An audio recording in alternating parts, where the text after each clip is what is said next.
This is a Squiz podcast. We're your shortcut to being informed. G'day, I'm Kate Watson.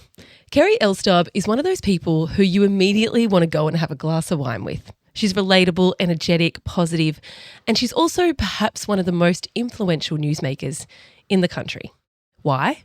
Well, she oversees the websites 9.com.au, 9news.com.au, Wide World of Sports and 9 Honey, to name a few.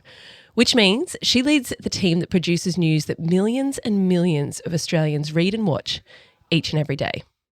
I wanted to talk to her as part of Newsmakers for all those reasons and because of her career. She was previously a producer on A Current Affair, The Today Show, big national news programs where you have to be really connected to everyday Australia. What do we care about? What are we really reading about? How trashy are we?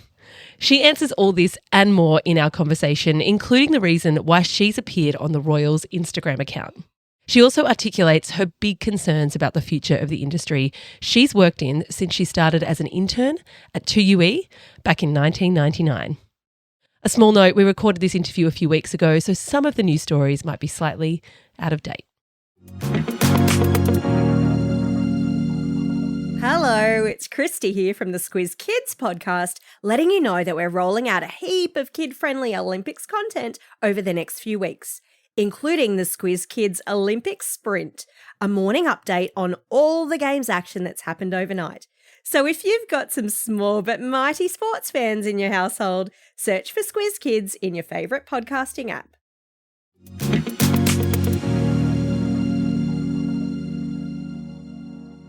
Kerri, you're the director of 9.com.au, so you run the website editorially. I gather that's what it means, but tell me if I'm wrong. Give it to me in your words. Yeah, absolutely. Look, I pretty much think that I get paid to be creative every day. And there is no better job in the world than when you get to do that every day. It's my favourite thing. I think it's why I've been in the game for so long. But what do I do as director of 9.com? I'll do the actual sales pitch. 9.com is a house of brands. So 9.com is the big overarching hero brand. That's the brand that has an audience of 10 million a month. That is the homepage that everyone comes to. And then offshoots of that are all our individual verticals. So 9news.com, wideworldofsports.com, 9 Honey, which is the lifestyle brand that I founded along with Helen McCabe. Then we have all the TV show websites, everything from Today's Show to 60 Minutes to everyone's favourite Married at First Sight. We also have a shopping website, and then we just recently launched a travel website. So 9.com is the umbrella above all that, and I look after all of them. How commercial is it? Your Very job? commercial. Yeah, explain that to me a little bit. So given that we are a free mass market website, there is no subscription revenue. So everything is ads, whether that's display ads, whether that's pre-roll ads on the videos, whether that's, the brought to you by campaigns that you'll see. So I need to be very commercially minded or there is no website. For the skeptics out there who might be thinking, oh, okay, so everything I'm reading has like a commercial bent to it, explain why that isn't the case. No, not at all. Not at all. I'm giving you a bone. I'm throwing you a bone there. I know there's people that think it, right? They do. Yeah. But look, there are varying degrees of where commercial appears on a website like 9.com.au and all the verticals that come with it. So clearly something like 9 News, that is a straight up and down factual news website. Something like Wide World of Sports, that is the same. I guess you would look for your broader commercial opportunities in areas like lifestyle or parenting or travel, where it would not be out of the norm to have this hotel series brought to you by X. So, yeah. And you will more see the ads in terms of there'll be a pre-roll on a video. There'll be ads around an article. But if anything is clearly commercially sponsored, there will be clear indicators, a brought to you by tag, a disclaimer written on an article. So I'd like to think we're pretty clearly signposted, as is everyone who operates in that free commercial market space.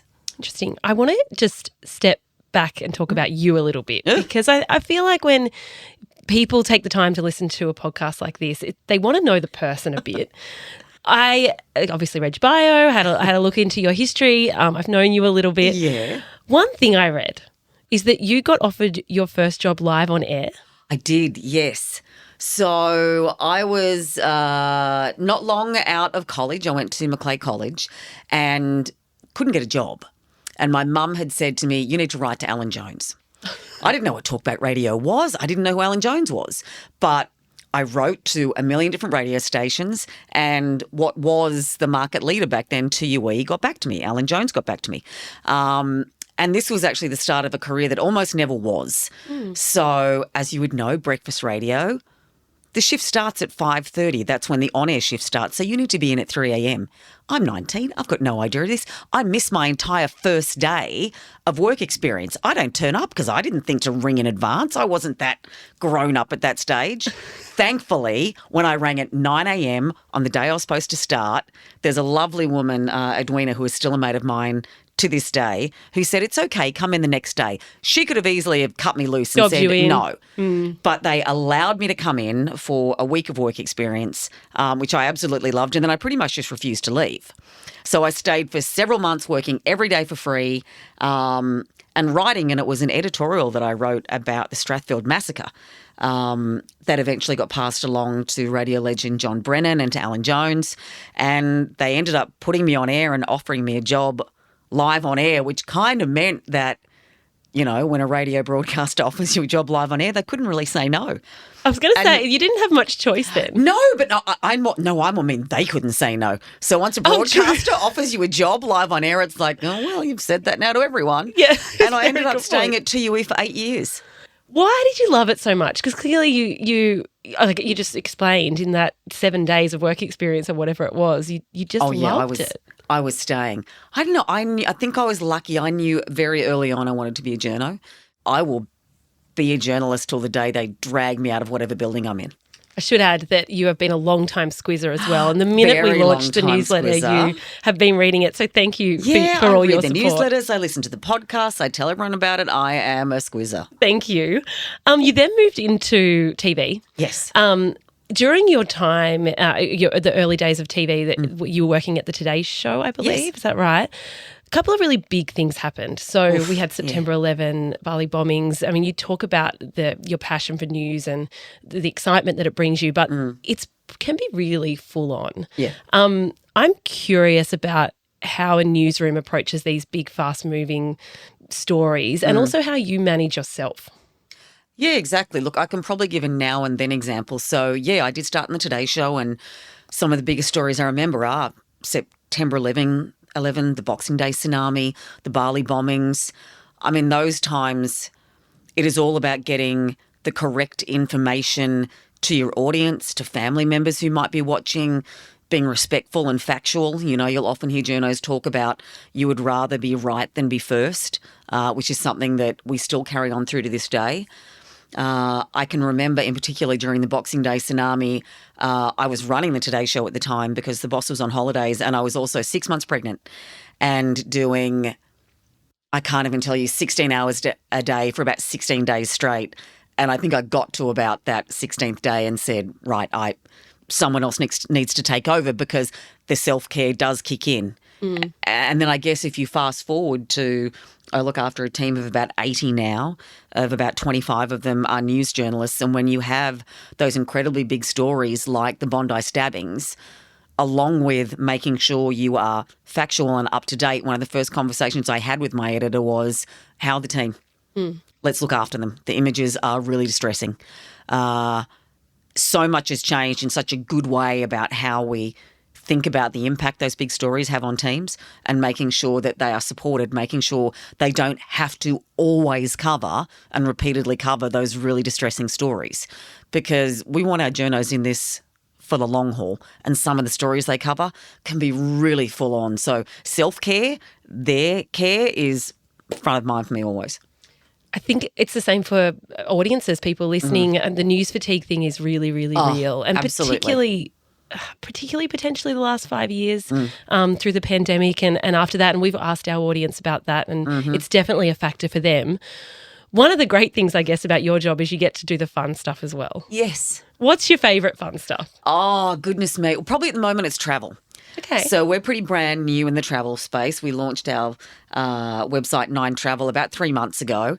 And I can't tell you what a joy it is to go into a meeting and be like, all right, we've got an airline pitch. Let's come up with 10 different ways we can showcase this airline. and then lifestyle is always incredibly fun too. All right, we've got a fast food client. What are the ways we can look at here? And at the moment, Olympics, Nine has the Olympics for the next 10 years. So, of course, running Wide World of Sports, you're in a lot of Olympic briefs. So that is the really fun stuff. Or if you take the really, really, really super fun and popular stuff, we run the Married at First Sight website. That is fun. There is no more fun than brainstorming ideas around Married at First Sight. What can you do with the show at the moment? How can you chat to former contestants and bring them in? It's so much fun because it is the number one show in the country. Even people who pretend they don't watch it, they really do watch it. It's probably the website I get asked about the most. So I think what you were saying before, Kate, news fatigue is so real. We've seen it ever since COVID. After it's so foreign now to even think about lockdowns and what they were like, and like even remembering the 11 a.m. press conferences that you'd be glued to every day. What are the numbers? What borders are shut? People have moved away from that. And that is, I guess, one of the best things about a website like 9.com. We always say people come to us for the news, but they stay for everything else. And that's why our page will have something like Biden at the top of the page and everything going on with him. But right next to that could be the Venice Film Festival red carpet, could be a celebrity birth, could be something that's happened to someone on maths, because people want that light and shade. There is so much bad news in the world. They want to be entertained. They need to be entertained. I sound like Robbie Williams. It's an interesting question, I guess, and I didn't sort of intend to ask you this, but it's kind of what we should have and what we want are two different things. How do you think about that? And I guess what I'm thinking about it is in the context of the possibility that we might not see news on social media anymore. I've asked a lot of our guests this question. A lot of people will say, well, that doesn't really matter because I go to social media to be entertained. I don't need to get my news there. And even what you're saying to me on a website, like people would still come there even if there wasn't the Biden story, or there wasn't the hard story, or there wasn't the sad story, or there wasn't the important policy announcement or whatever it is. Why do you think it has to be there? Oh, goodness. I guess I've got a couple of answers to that question. I would hope that websites like the one that I look after are going to be around for a really long time, because a world where you can't get news, get facts from any platform that you choose, I think is a really scary world. The other thing I would say is thinking about my own kids. I have a 20-year-old and a 19-year-old. They don't watch commercial television. They wouldn't know what website I work for. They get everything that they see off social media, whether it is Snapchat, whether it is TikTok, whether it is probably some other website I haven't heard of. For them to never be served up any kind of news is really, really scary to me. So I would think that there is going to be a place for news. I would like to think there is a place for news and those kind of truthful stories on all platforms. But certainly I would rather you come to my platform direct. Of course. Where you can control what you see, when you see it, as opposed to what you are served by a media giant. So the question then is, what is your social media strategy? How do you use social media as a business to drive traffic to your site? Yeah, look, absolutely. Social is a very important part of what we do, but it is not the focus of what we do. We talk a lot about direct traffic, so the traffic we can control ourselves. So whether that's from newsletters, which you guys know about, whether that is from WhatsApp, we've just launched our own WhatsApp channels, whether that is from the related links or the read more links you put in your articles. We are very focused on how we control our own ecosystem. Our approach to social is to make sure we're always on there, always present with the latest news, that we're not just a link farm. No one wants to come to a social media site where it's just click here for more. So you do mix it up with pictures and videos and polls, but of course the referrals are important, but you can never rely on socials. I would never be building a business on socials alone, because as we've seen in the last couple of years and as we're seeing right now, it's very tricky territory when you don't control what happens there. But given you just said, I guess, though, that your sons don't go onto websites, what's the future of web publishing in your mind? The future of web publishing, look, given that we're all living a lot longer, I think there's a lot of people between the age of 20 and 90 or whatever. Exactly. And I think you access news in different ways. Yes, there's a big generational change, but there will always be a place for news websites like ours. just as there'll always be a place for commercial free-to-air television. Yes, there's an advent of streaming, but commercial TV is doing okay. Yes, there's a absolute rise in social media, but news websites like mine, they're also doing okay. I think there is a happy medium where we can all exist. I wanted to ask you, actually, we've missed a whole part of your sort of career where you worked at a current affair. Oh, wonderful. And that was one of the, you loved that. You talked very passionately about that. Why did you love that so much? A current affair teaches you so much about storytelling, about what matters to Australians. The fact that you don't have to take yourself so seriously all the time. And the fact that the cliche is true, that shows like a current affair fight for everyday Australians. I mean, you see it in the people who contact you. You see it in the stories. People, when they feel they have no option, when no one is listening to them, will come to a current affair. And when you can literally, as cliche as it sounds, change someone's life because they came to you and you were able to get an answer for them, get an outcome for them, there's nothing better. Is that how you, I guess what you would have been able to do when you were at a current affair is really stay in touch with Australia and with Australians Absolutely. and everyday people. How do you do that now? Oh, honestly, I took so much of what I learned on a current affair about putting your audience first, about understanding who your audience is. And so I've said to so many of my team, look, this website that you work on might not be for you. You know, it might be more for your mum, your neighbour, your school friends. Like the stories that you're writing, I know you're passionate about, but we need it to be something that our entire audience is going to care about. And I think knowing your audience, knowing who you're writing for before you put a single finger to a keyboard is key to the success of our website. And that's something we talk to the team about all the time. Know your audience before you pitch a story, before you write a story. What do people love? So I just had a quick browse just before you came in at 9 Honey, for example, and I know it's a site you're incredibly proud of and you should be. Is it royals? Is it what is the stuff that goes, as you would probably say and I would say in media, what goes off? Oh, absolutely. So if we take news off the table, in a news category, it's breaking news. Yes. Any day of the week, it is breaking news. But in terms of what do they like in other verticals, all right, let's go through it. Yeah. For sport, at the moment it's Wimbledon. Olympics, obviously, is huge. Our audience like boxing. They like motor racing. It's all the everyday topics that you would chat about. When it comes to lifestyle, it's royals. Meghan appeared today for the first time. Is Kate going to turn up at the final of Wimbledon?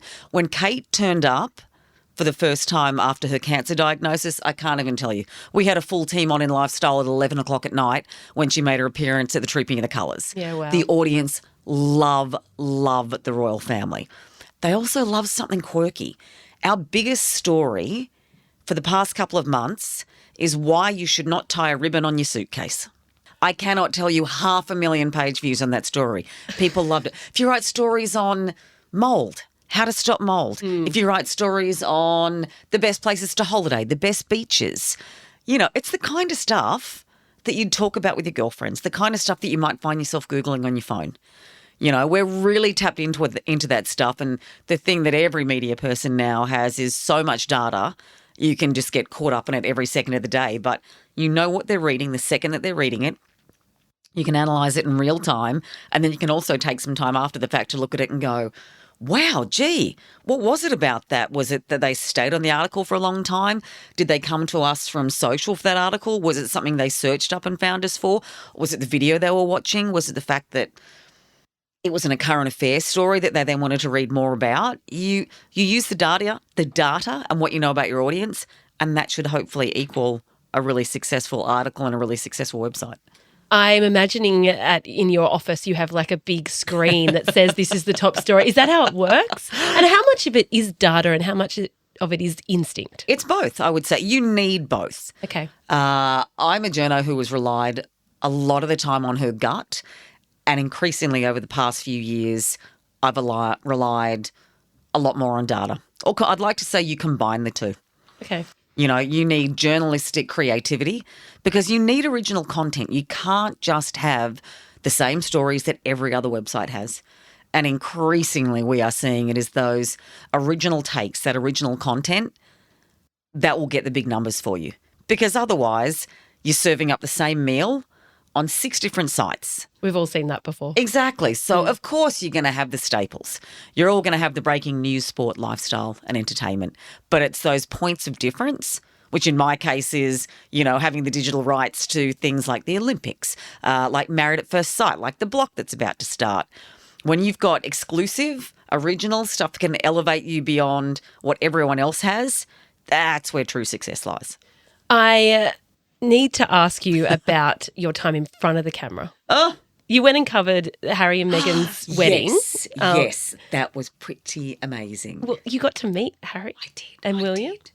Given we know people love royals, I Yes. can't Oh not my ask gosh. you about that. It was Because amazing. squizzes are the same. They love the royal content. It was amazing. So the very quick backstory was when I put my hand up to be editor of Nine Honey when Helen McKay was launching it, I said, look, I don't do on camera. She went, no, that's fine. And then when she hired me, she said, no, guess what? You will do on camera. I was like, oh my gosh. So I built myself up and I would do like weekly, daily television segments talking about Nine Honey and the topics. And then when Harry and Meghan were getting married, Helen said, okay, well, off you go. It's like, okay, wow, amazing.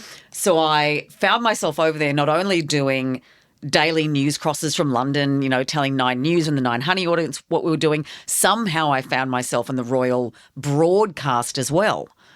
So ahead of that, we were in Windsor having a look around, and the rumour was that the night before a royal wedding that the princes do a walk around. They did it for William's wedding, and the rumour was they'd do it in Windsor. So we got there and thought, okay, me and my London Nine Honey producer Karishma got there and said, okay, I'll stand at this end of the castle, you stand there. We deliberately did not stand with the media. We stood with the public, stood there for 5 hours. But it is an amazing 5 hours because you are with people from all around the world who are all there to see the princes. You're not with the media pack. And then you just start kind of feeling a change. A lot more police come out. A lot more people come out in suits, in walkie-talkies, and you're like, they're coming, they're coming, they're coming. And then the next thing, the gates of Windsor Castle open, out come Harry and Will. The crowd is going insane. And they start doing their walk. And there are people lined up for hundreds and hundreds and hundreds of metres, and you don't know where they're going to do, what they're going to say. But we kind of figured that they would not go to the media pack, which they didn't. And as luck would have it, because I'd been there so long, because I am so committed, I was at the front. And I think it was Harry came along first, shot my hand out and just said, hi, Harry, I'm Kerri from Australia. Congratulations and good luck. And was thrilled to meet him. And, of course, you're filming on your iPhone at the same time as you're trying to talk. And then William came over and I did the same thing, said, hi, Harry, I'm Kerri from Australia. And that stopped him in his tracks. So he stood there and spoke with me for, gosh, it was probably 90 seconds or 2 minutes all up. That is a long time, saying, though. oh, I can't believe you're here from Australia. Where have you been? Are you camped out? He was laughing about there's a woman down there who's got gin and tonics if you want them.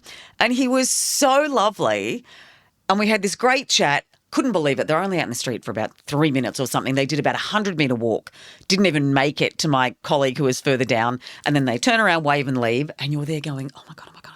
So what did you do? So you immediately send the footage? Race back to the studio. Yeah. Write an article about it for Nine Honey. Upload all the video that I've got and, get it out on social and in the articles. Then went on, I think was it on, because with all the time zones being different, it was the Today Show on air when it was London nighttime, then did the Today Show live with Ali Langdon, and then hilariously woke up the next morning to my phone just going off, and there was a picture of William chatting to me on the royal family's Instagram account. Please, stop it. Oh, my God. Amazing. Is it still there? Oh, look, probably if you scroll back, it would be. Yeah. And I love it when you get those Instagram and Facebook memories and you see that pop up and you're like, man. That's amazing. Different time. But I did not know that's where this was going. Absolutely amazing. It was so much fun. And then the next day got to actually sit next to Ali Langdon and commentate on the royal wedding with her and the entire Nine team. I remember watching that. It was like, how did I end up here? But despite all that, which sounds like a ridiculous fairy tale story, which it was, behind the camera is where I am much more comfortable. I reckon that's a good time for a quick break, and I'm going to come back and ask you some more serious stuff. Okay.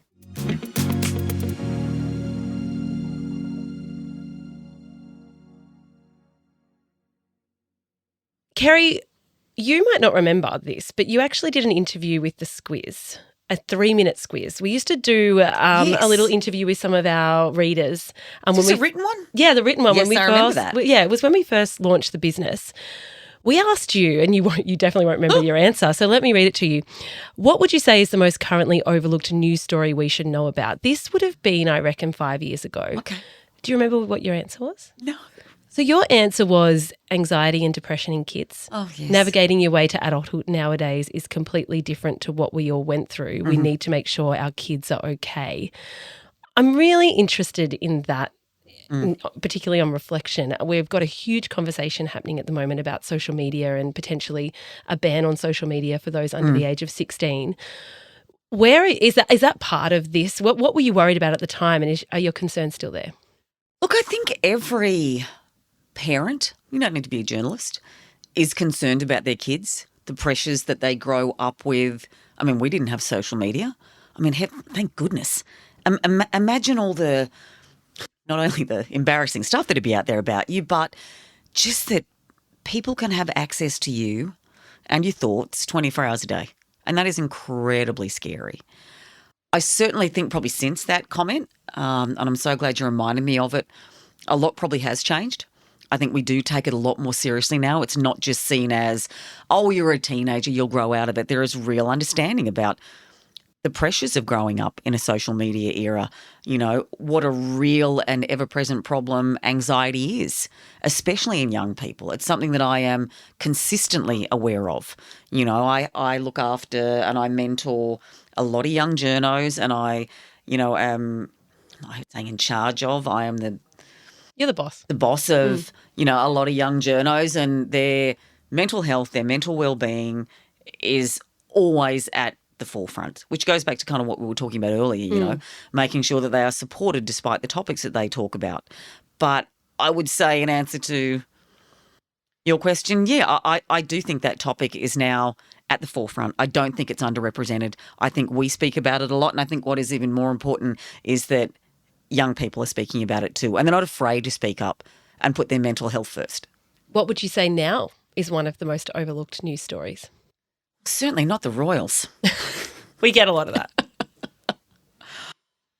Look, I'm in a certain way it could be navel gazing, but I would just say the importance of the media. You know, the media is clearly in a challenging time. You know, we are not the only network who has made news, made headlines, been the story themselves over job cuts and a weak advertising market. So I would say the survival of media is probably a story that I would like to become mainstream important, because having access to a free press is something that should be important to everyone, and making sure that we don't disappear from social platforms, that free news services still exist, I think is really important. So, if I can be selfish and navel gaze for a moment, I'd say the longevity of the media is a really important story right now. Given you are so in touch with how to communicate to Australians, I guess, how would you advise might be the wrong word, but how do we go about that as publishers, as media? How do we go about explaining to people the risks that are before us if we don't have a healthy media ecosystem? Gee, that is a good question. The interesting thing is, while the media is so important to truth-telling, I think it is, you don't want to bore people with the backstory of why it's important. Or lecture. Or lecture people, because that sounds really self-serving. Keep me in a job, the media is important. I would like to think that the work would speak for itself. Keep telling good stories, keep doing good work, keep telling stories that matter. But the challenge is, how do you reach that younger audience? As we know, they are social creatures. They are glued to their phones, glued to technology. It can be difficult to communicate with them. Just ask any parent with teenage kids. It's hard to get more than a one-word answer out of them on anything. So, I think if I had that answer, I'd probably be a billionaire at this stage. I think all we can do is keep banging the drum of how important a stable free media is in Australia. Keep doing quality work that is important and keep telling the stories that matter to our audience. One of the challenges, and I mean, I guess maybe one of the ways to do it is to just help people understand what we're talking about when we're saying challenges. You would be well across, I guess, Google's latest announcement about Google Overview and the AI advancements they've made. The idea being that basically it will bypass publishers. So you'll be able to Google something. And I've explained this for people who have listened to all of these Newsmaker podcasts and a lot of our podcasts. I have said this a lot, so apologies. But for those who are just listening to Kerri because they love Kerri and haven't heard this before, basically you will no longer need to necessarily go to a publisher's site to get information. You will search for something like, why shouldn't I tie a ribbon to my suitcase? Google will scrape your site, that story and that you wrote. And you'll get the Google version. And you'll get the Google version. Is this keeping you up at night? Absolutely it is. That is something we're keeping an incredibly close eye on. It's happening overseas already. It's not here in Australia as yet. But for publications like ours, for a lot of publications, the places you get your traffic from are your direct traffic that we spoke about. It's search, Google traffic, let's face it, or it's social traffic. And search traffic is a very big part of what we do. And we work incredibly hard on it. You know, most major media organisations have several people who are dedicated to that search traffic and how to get it. So if that dries up, that is an incredible problem for all publishers.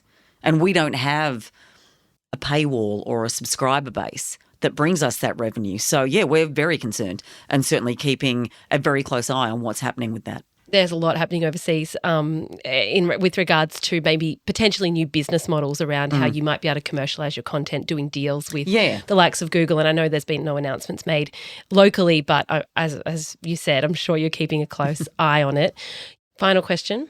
I did ask you what keeps you up at night, and I kind of put words into your mouth though, but I'm assuming that all the AI changes and all of that tech stuff. What are you hopeful about? What am I hopeful about? Goodness me. What, in life or in media? I mean, where do you want to take it?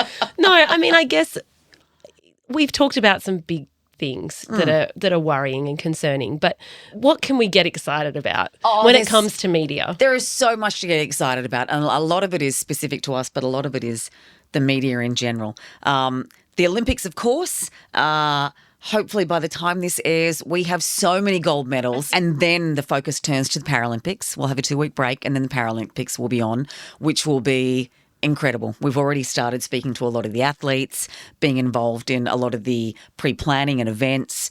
So the Paralympics, I think, are going to be something special as well. From a purely selfish point of view, it's 20 years of the block. Who doesn't love a reno? So we will have a massive end of year with 20 years of the block. And I have been down to the block. I can tell you it is amazing. It makes me want to move to Phillip Island immediately. You know? There you go. There is so much to come. There is so much joy, despite the doom and gloom, the terrible stories we read and report on. There is so much joy. There is so much joy to be had, and I am an eternal optimist. You can tell. Kerri, thank you for joining us. Pleasure.